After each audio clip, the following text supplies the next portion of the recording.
नमस्कार साथियों, विश्व भूगोल के अंतर्गत यूरोप महाद्वीप की कक्षा में आपका स्वागत है।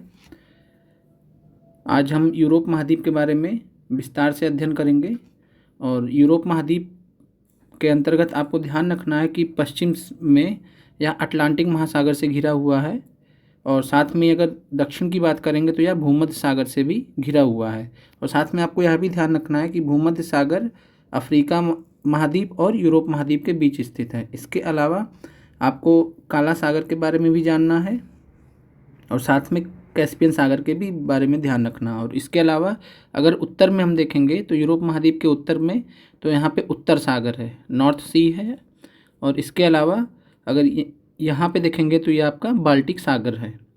और इसके अलावा जो है आपको ध्यान रखना है कि जो यूरोप महाद्वीप है और अफ्रीका महाद्वीप है, तो यहाँ पे आप यूरोप महाद्वीप का पार्ट देख रहे हो, नीचे आप अफ्रीका महाद्वीप, जिसके बारे में हम लोग पिछली कक्षा में अध्ययन कर चुके हैं। और यहाँ पे आप देख रहे हैं कि जिब्राल्टर, और ये है आपकी जिब्राल्टर जल संधि।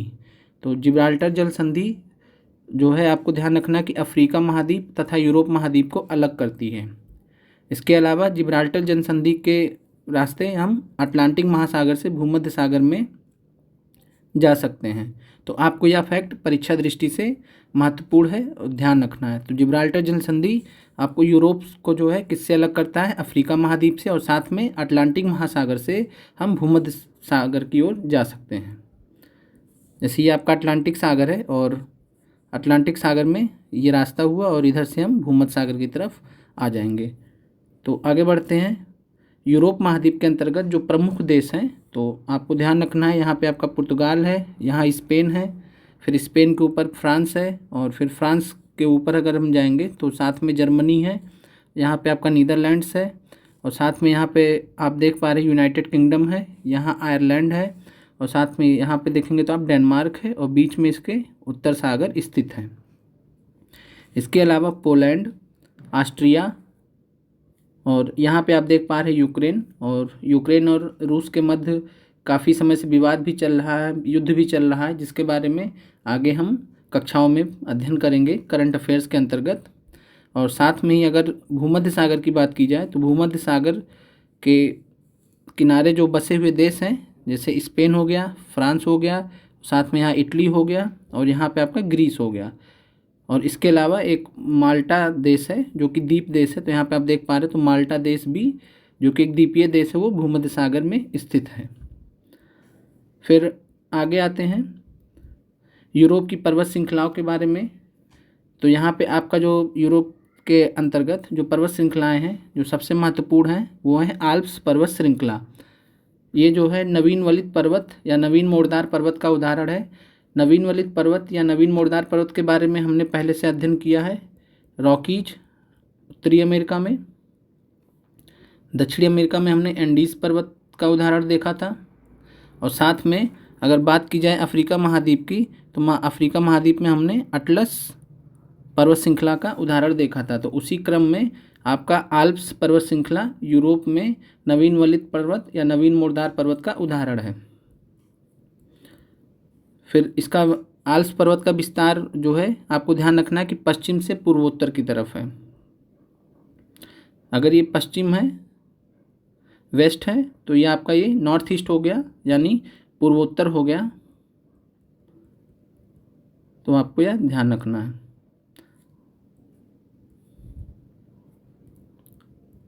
और यहाँ पे आप देख पा रहे हैं कि आल्प्स पर्वत है जो लगभग ऐसा ही कुछ, तो यहाँ पे पश्चिम से लेकर जो है नॉर्थ ईस्ट की दिशा में यहाँ पे आल्प्स पर्वत का विस्तार है। और यहाँ 7 देशों में विस्तार आपको ध्यान रखना है। वो 7 देश कौन कौन से हैं तो मैं यहाँ पे बता दे रहा हूँ। और 7 देश जो आपके हैं वो हैं फ्रांस, जर्मनी, ऑस्ट्रिया, लिechtenstein बहुत छोटा सा देश है, इसके अलावा स्विट्जरलैंड, इटली और स्लोवेनिया। तो आपको यह ध्यान रखना। इसके अलावा ये भी ध्यान रखना है आल्प्स यूरोप के सबसे महान पहाड़ माने जाते हैं। आल्प्स फ्रांस तथा इटली के बीच सीमा बनाते हैं। तो प्रश्न पूछेगा आल्प्स पर्वत श्रृंखला किन 2 देशों के मध्य सीमा बनाते हैं, तो फ्रांस और इटली के मध्य। इसके अलावा आपको सबसे ऊंची चोटी के बारे में ध्यान रखना है, तो इसका नाम है माउंट ब्लॉन्क। तो आपको ध्यान रखना माउंट ब्लॉन्क, इसकी जो ऊंचाई है वो है 4808 मीटर, 4808 मीटर। और यहाँ पे आप आल्प्स पर्वत के बारे में देख रहे हैं। और साथ में माउंट ब्लॉन्क 4808 मीटर है। मैं इसको जूम कर दे रहा हूँ, तो यहाँ पे आपका माउंट ब्लॉन्क हो गया। और इसके अलावा आप देख पा रहे हैं जो देश हैं, तो पॉलिटिकल मैप में हम लोग देशों के बारे में देख लेते हैं जो आल्प्स पर्वत श्रृंखला के क्षेत्र में आते हैं। तो यहाँ आपका फ्रांस हो गया, फ्रांस के साथ में यहाँ इटली हो गया, यहाँ ऑस्ट्रिया हो गया, यहाँ स्लोवेनिया हो गया, और यहाँ आपका जो है स्विट्ज़रलैंड हो गया। तो ये महत्वपूर्ण देश हैं जो आल्प्स पर्वत श्रृंखला के क्षेत्र में आते हैं, या आल्प्स पर्वत श्रृंखला का इन देशों में विस्तार है। बाकी फिर जर्मनी भी है, आपको ध्यान रखना है। आगे बढ़ते हैं। अगली पर्वत श्रृंखला जिसके बारे में आपको ध्यान रखना है वह है पिरेनीज। तो पिरेनीज के बारे में आपको ध्यान रखना है कि स्पेन तथा फ्रांस के बीच में सीमा बनाते हैं। तो प्रश्न पूछेगा कि कौन सी पर्वत श्रृंखला स्पेन तथा फ्रांस के बीच सीमा बनाती है। तो आपको ध्यान रखना क्या हो जाएगा, पिरेनीज, पिरेनीज श्रेणी। यह स्पेन, जिसको आइबेरियन प्रायद्वीप भी कहते हैं, तो आइबेरियन प्रायद्वीप या स्पेन को फ्रांस से अलग करती है।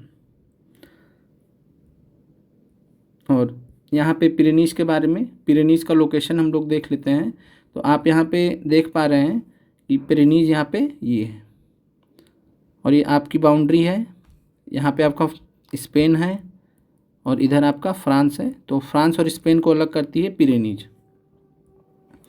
इसके अलावा आप लोग देख पा रहे हैं कि यहाँ पे जो है जर्मनी में आर्डेनीज पर्वत है, और इसके अलावा यहाँ इटली में देख पा रहे हैं आप एपिनाइन्स पर्वत है। तो ये भी आपको परीक्षा दृष्टि से महत्वपूर्ण है, ध्यान रखना है। फिर अगले पॉइंट पे आते हैं।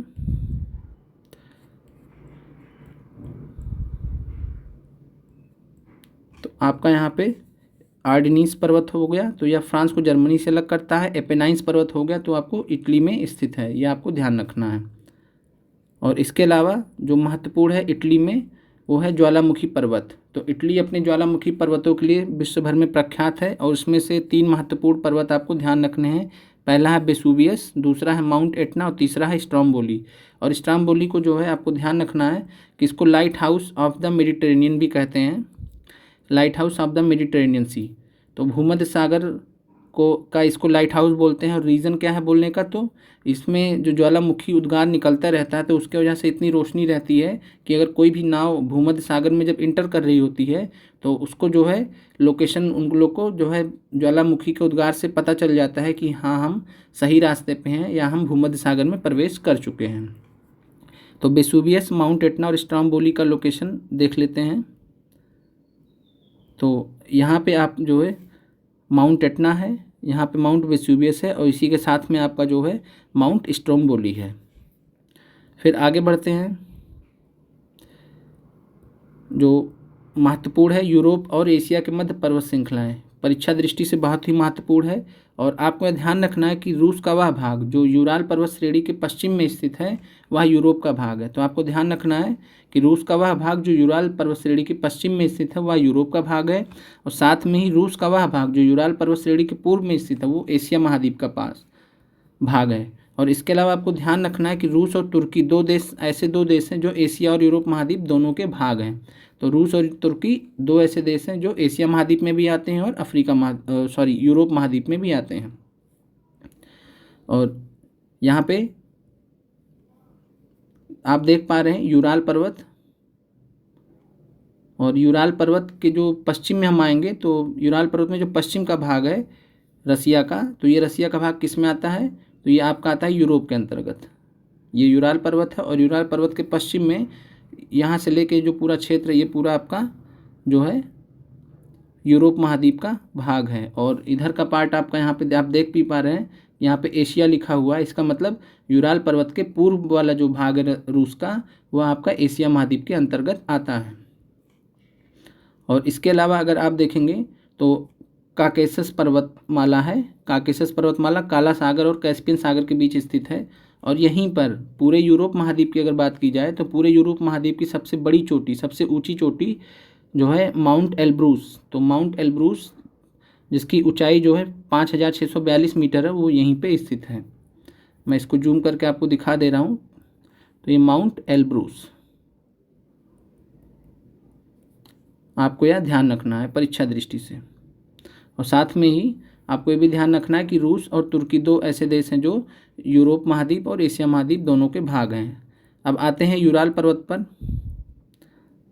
तो यूराल पर्वत के बारे में आपको ध्यान रखा, परीक्षा में पूछा गया है। ये प्राचीन वलित पर्वत का उदाहरण है। तो प्रश्न आएगा कि प्राचीन वलित पर्वत का उदाहरण कौन सा है। तो आपका पहला हो गया यूराल पर्वत। हमने उत्तरी अमेरिका में जो है यूनाइटेड स्टेट्स ऑफ अमेरिका में देखा था अपलेशियन पर्वत, अमेरिका में देखा था हमने अपलेशियन पर्वत। और साथ में ही भारत में आपका अरावली श्रेणी है। तो आपको 3 नाम ध्यान रखने, यूराल पर्वत, अपलेशियन पर्वत और साथ में अरावली पर्वत। ये आपके प्राचीन वलित पर्वत के उदाहरण हैं। तो यूराल पर्वत के बारे में जानते हैं। पश्चिमी रूस की पर्वत श्रृंखला है जो उत्तर से दक्षिण की ओर तक विस्तृत है। तो ये पश्चिमी रूस की पर्वत श्रृंखला है। तो आपको यूराल पर्वत का जो अवस्थिति है वो ध्यान रखना है कि यह रूस में स्थित है। और साथ में यह भौगोलिक रूप से एशिया और यूरोप को अलग करता है। और यह भौगोलिक रूप से, यानी जब हम यूराल पर्वत श्रृंखला के पश्चिम में जाते हैं तो हम यूरोप में होते हैं, और जब पूर्व में जाते हैं तो हम एशिया में होते हैं। तो यह एशिया और यूरोप को भौगोलिक रूप से अलग भी करता है। और साथ में यहाँ पे यह उत्तर से दक्षिण की तरफ इसका विस्तार है। उत्तर में आर्कटिक महासागर से लेके मतलब कैस्पियन सागर के बीच में यह स्थित है। और इसके अलावा आपको ध्यान रखना, सबसे ऊंची चोटी यूराल पर्वत की नरोदनाया है, माउंट नरोदनाया, और इसकी ऊंचाई जो है 1894 मीटर है। और यह खासियत होता है प्राचीन वलित पर्वत का कि जो है नवीन वलित पर्वत के मुकाबले उनकी जो ऊंचाई होती है वो बहुत कम होती है, और समय के साथ में वो घटती जाती है, कम होती जाती है। और यहाँ पे हम देख रहे हैं यूराल पर्वत, और ऊपर अगर आप देखेंगे तो ये आपका आर्कटिक महासागर है। तो ये आर्कटिक महासागर के क्षेत्र से लेके, और आपका नीचे अगर आप देखेंगे तो ये आपका कैस्पियन सागर, तो दोनों के मध्य जो है जो क्षेत्र है वो स्थित है आपका यूराल पर्वत। यहाँ पे आप देख पा रहे हैं यूराल पर्वत। फिर इसके अलावा काकेशस पर्वतमाला के बारे में आपको ध्यान रखना है, जहाँ पर यूरोप की महाद्वीप की सबसे ऊंची चोटी माउंट एल्ब्रूस स्थित है। आगे बढ़ते हैं।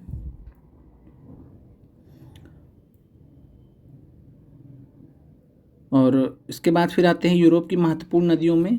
तो यूरोप की महत्वपूर्ण नदियों में सबसे जो महत्वपूर्ण हुआ है वोल्गा नदी। ये यूरोप की सबसे लंबी नदी है। तो इसलिए आपको ध्यान रखना है यूरोप की सबसे लंबी नदी कौन सी है, तो वो है वोल्गा नदी। और ये इसकी जो लंबाई है 3690 किलोमीटर। इसका उद्गम स्थल जो है वो है आपकी वल्डाई पहाड़ियाँ, ये पश्चिमी रूस में स्थित है।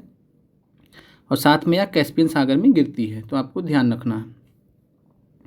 फिर है डेन्यूब नदी। तो डेन्यूब नदी के बारे में आपको ध्यान रखना है कि जर्मनी के ब्लैक फॉरेस्ट में इसका उद्गम स्थल है, वहाँ से निकलती है और साथ में काला सागर में गिरती है। आपको जो परीक्षा दृष्टि से ध्यान रखना है वह है कि डेन्यूब विश्व की एकमात्र ऐसी नदी है जो सर्वाधिक 10 देशों से गुजरती है। हमने अमेजन के बारे में देखा था, तो अब इसके बाद यहाँ पे डेन्यूब नदी है। तो ये आपको ध्यान रखना है 10 देशों से गुजरती है, और कोई भी ऐसी नदी नहीं है जो इतने देशों से होकर गुजरती हो। तो आपको डेन्यूब के बारे में ध्यान रखना है। फिर अगला पॉइंट है राइन नदी। तो राइन नदी का जो उद्गम स्थल वो है आल्प्स पर्वतमाला है जो स्विट्जरलैंड में स्थित है, और साथ में यह उत्तर सागर में गिरती है। तो आपको ध्यान रखना है कि राइन नदी उत्तर की तरफ बहते हुए उत्तर सागर में गिरती है। और इसके अलावा जो महत्वपूर्ण तथ्य है राइन नदी के बारे में, या रिफ्ट घाटी या भ्रंश घाटी में बहती है। तो आपको ध्यान रखना है कि रिफ्ट घाटी या भ्रंश घाटी में बहने वाली नदी कौन सी है यूरोप में, तो राइन नदी है। जैसे भारत में अगर हम नर्मदा और ताप्ती की बात की जाए तो जो रिफ्ट घाटी या भ्रंश घाटी में बहती है, उसी प्रकार राइन नदी यूरोप में ऐसी नदी है जो रिफ्ट घाटी या भ्रंश घाटी में बहती है, या फ्रांस और जर्मनी के मध्य सीमा भी बनाती है। तो आपको ध्यान रखना कि कौन सी नदी फ्रांस एवं जर्मनी के मध्य सीमा बनाती है, तो वह है राइन नदी। फिर सीन नदी है। तो सीन नदी के बारे में आपको ध्यान रखना इंपॉर्टेंट फैक्ट, पेरिस जो शहर है वो आपका सीन नदी पर स्थित है। और इसके अलावा थेम्स नदी, तो थेम्स नदी भी आपको ध्यान रखना, ये लंदन शहर जो है जो कि इंग्लैंड का शहर है, तो ये आपका या यूनाइटेड किंगडम का शहर है, तो ये थेम्स नदी पर स्थित है। तो लंदन जो है थेम्स नदी पर स्थित है, और सीन नदी कहाँ पे स्थित है, तो सीन नदी पर जो है पेरिस शहर स्थित है। इसके अलावा अगर हम देखते हैं तो स्कैंडिनेवियन पर्वतमाला है। स्कैंडिनेवियन पर्वतमाला का विस्तार नॉर्वे, स्वीडन और फिनलैंड में है, और यह नॉर्वे तथा स्वीडन के मध्य सीमा बनाता है। तो प्रश्न पूछेगा कि स्कैंडियन पर्वत किन दो देशों के मध्य सीमा बनाता है, तो नॉर्वे और स्वीडन। इसके अलावा उत्तरी सागर के साथ जो खाइयाँ लगी हुई हैं, जिनको फ्यॉर्ड या इंग्लिश में FJORD फॉर्ड बोलते हैं, के नाम से विश्व प्रसिद्ध है। और ये जो खाइयाँ हैं ये नॉर्थ सागर से लगी हुई हैं और इनकी जो ढाल है वो बहुत ही ज़्यादा तीव्र है, इसलिए भी ये फेमस हैं। और इसके अलावा आपको जेनेवा झील स्विट्ज़रलैंड में है और साथ में गार्दा झील ये इटली में है। तो 2 झीलों जो महत्वपूर्ण है आपको ध्यान रखना। बाकी जेनेवा शहर भी स्विट्ज़रलैंड का परीक्षा दृष्टि से बहुत महत्वपूर्ण है, जहाँ पे कई सारे इंटरनेशनल ऑर्गेनाइजेशंस के हेडक्वार्टर्स स्थित हैं। तो वो आगे की कक्षाओं में हम लोग देखेंगे। अब आते हैं यहाँ पे, अगर आप देखेंगे तो ये ब्लैक फॉरेस्ट है और ब्लैक फॉरेस्ट में जो है यहाँ से आपका डेन्यूब नदी निकलती हुई आपको दिख रही है और यहाँ से जो है डेन्यूब नदी और फिर बहते हुए फिर आप यहाँ पे देख पा रहे डेन्यूब का मुहाना है तो काला सागर में गिरती है और ये 10 देशों के मध्य बहते हुए जाती है। इसके अलावा आप लोग यहाँ पे देख पा रहे हैं वल्डाई की पहाड़ियाँ हैं और यहीं से जो है वल्डाई की पहाड़ियों से जो है वोल्गा नदी निकलती है।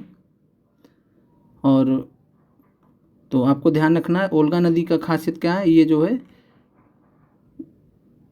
यूरोप महाद्वीप की सबसे लंबी नदी है और ये कहाँ पे गिरती है तो कैस्पियन सागर में। इसके अलावा अगर यहाँ पे आप देखेंगे तो ये थेम्स नदी यहाँ पे दिख रही है, तो जो कि लंदन शहर इसी पे स्थित है। इसके अलावा पेरिस में आप देखेंगे तो यहाँ पे आपको सीन नदी दिख रही है, तो जो सीन नदी है वो सीन नदी पे ही पेरिस शहर स्थित है। इसके अलावा अगर यहाँ पे हम देखेंगे तो लेक जिनेवा जो है वो आपका कहाँ पे है तो स्विट्ज़रलैंड में है और साथ में जो है गार्दा झील वो कहाँ पे है तो वो आपका है इटली शहर में। इसको हम पॉलिटिकल मैप में आसानी से देख सकते हैं। और यहाँ पे आप देख पा रहे हैं ये आपका गार्दा झील है, मैं इसको जूम कर दे रहा हूँ। तो यहाँ आपका गार्दा झील हो गया और साथ में जिनेवा झील हो गया। तो जिनेवा झील जो है स्विट्ज़रलैंड में स्थित है और गार्दा झील आपका इटली में स्थित है। तो आपको इतने ये जो तथ्य परीक्षा दृष्टि से बहुत ही महत्वपूर्ण है और यूरोप महाद्वीप के बारे में हम जब भी पढ़ते हैं तो ये महत्वपूर्ण तथ्य आपको परीक्षा दृष्टि से ध्यान रखने हैं। फिर अगली कक्षा में मिलेंगे जहाँ पे हम ऑस्ट्रेलिया के बारे में पढ़ेंगे जो कि ओशियाना महाद्वीप के अंतर्गत आता है। तो अगली कक्षा में मिलते हैं, तब तक के लिए आप पढ़ते रहिए और चैनल को शेयर और सब्सक्राइब कीजिए। धन्यवाद साथियों।